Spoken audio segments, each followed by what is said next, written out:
예, 임해신성교회 10월 14일 새벽 기도입니다. 기도하겠습니다. 하나님 감사합니다. 주 앞에 나아갑니다. 우리와 함께 해주시고 하나님의 능력과 하나님의 위로가 우리와 함께 하시고 이 시간 우리가 회복되고 힘을 얻어 능력에 힘입어 오늘 하루도 승리할 수 있게 우리 삶 가운데 함께 하여 주시옵소서. 감사드립니다. 예수님의 이름으로 기도드렸습니다. 아멘. 고린도전서 5장 8절에서 10절까지 말씀입니다. 고린도전서 6장입니다. 6장 8절에서 10절까지 말씀입니다.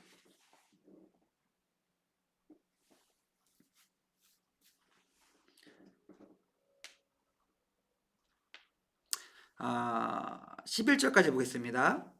너희는 불의를 행하고 속이는구나. 그는 너희 형제로다.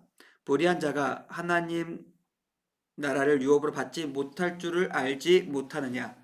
미혹을 받지 말라. 음행하는 자나 우상숭배하는 자나 간음하는 자나 탐색하는 자나 남색하는 자나 도적이나 탐욕을 부리는 자나 술 취하는 자나 모욕하는 자나 속여 빼앗는 자들은 하나님 나라를 유업으로 받지 못하리라.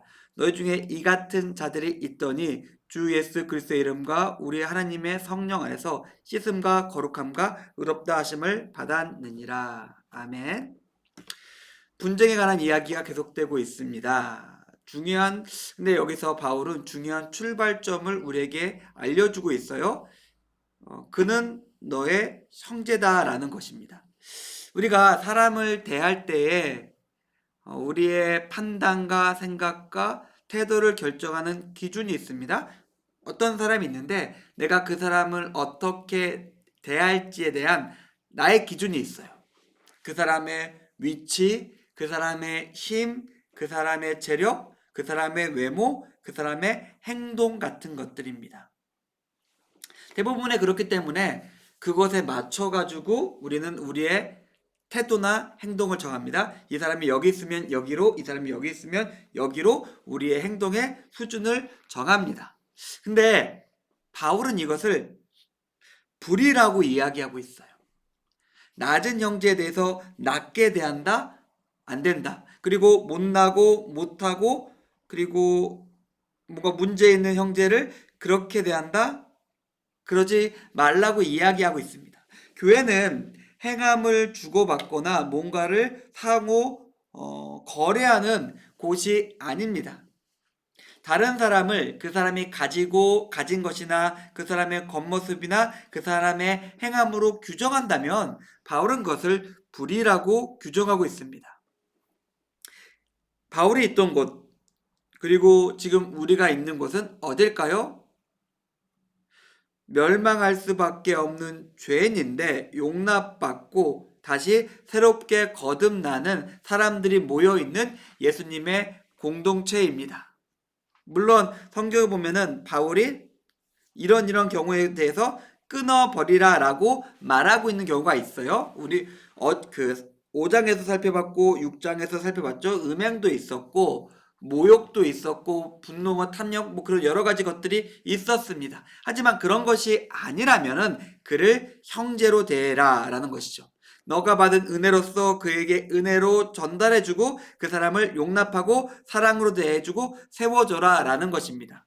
무조건적인 용납은 아닐지라도 그 사람이 이 안에 있기 때문에 한 형제이기 때문에 그를 세상 사람들이 대하듯이 대하지 말라라고 이야기하고 있습니다.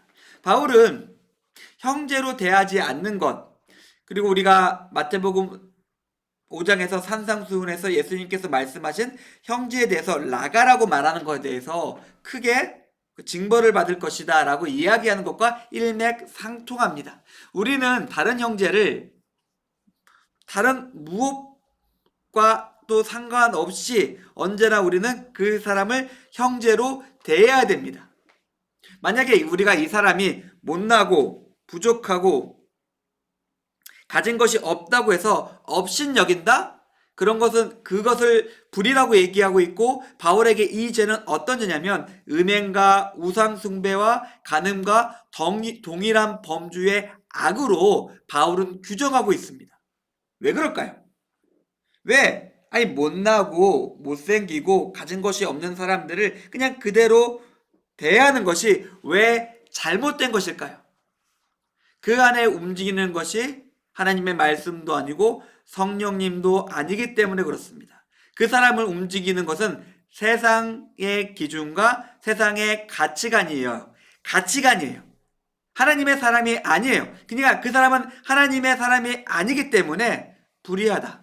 은혜가 없고 은혜를 모르는 사람이기 때문에 불의하다라고 바울은 규정하고 있고, 그렇기 때문에 그 사람은 망할 수밖에 없다라고 우리에게 이야기해 주고 있습니다. 우리는 우리의 기준으로 행동하고 싶어 합니다. 우리의 판단으로 다른 사람을 판단하기 원합니다. 근데 예수님은 판단하지 말라라고 얘기하고 있고 형제에 대해서 모욕하지 말라라고 이야기하고 있습니다. 일단 그 사람이 악으로서 도저히 공동체에 있을 수 없는 범죄를 저지르지 않았다면 그 사람을 용납하고 형제로 대해라 라고 우리에게 이야기하고 있습니다. 사랑하는 성도님들, 우리는 너무 쉽게 바리새인이 됩니다. 음행하지 않고 간음하지 않고 도둑질하지 않고 주일 예배 잘 드리고 헌금 잘했다고 우리가 괜찮은 것이 아닙니다. 우리의 마음의 중심이 말씀과 성령의 인도하심으로써 따라가고 있지 않는다면 그것이 바로 불의가 됩니다. 사랑하는 성도님들, 오늘 하루의 삶을 시작하고자 합니다. 어떻게 시작해야 할까요? 우리의 마음의 기준을 바꿔야 합니다. 여기서의 바울의 말은 교회 안에서의 분쟁이었지만 그 분쟁의 이유와 원인은 명확했습니다. 그들 안에 움직이는 것이 말씀과 성령님이 아니었다는 것입니다. 오늘 우리 이 시간 우리의 마음을 바로 세웠으면 좋겠습니다. 다른 것이 아니라 하나님의 말씀과 성령의 인도하심이 우리의 삶을 인도하는 기준이 될 수 있게, 그리고 그것으로 가지고 살아가며 승리할 수 있게 우리가 오늘 기도하며 오늘 하루를 주님 앞에서 온전히 살 수 있었으면 좋겠습니다. 기도하겠습니다. 하나님 감사합니다. 오늘 말씀을 통해서 우리가 어떤 삶의 기준으로 살아야 될지에 대해서 생각해 보았습니다. 우리의 기준이 아니라 말씀과 성령님을 쫓아 살아가며 그런 삶으로서 하나님께 영광을 돌리며 승리하는 우리 모두가 될 수 있게 하나님 우리와 함께 하시고 우리 삶을 주장해 주시옵소서. 감사드립니다. 예수님의 이름으로 기도드렸습니다. 아멘. 감사합니다.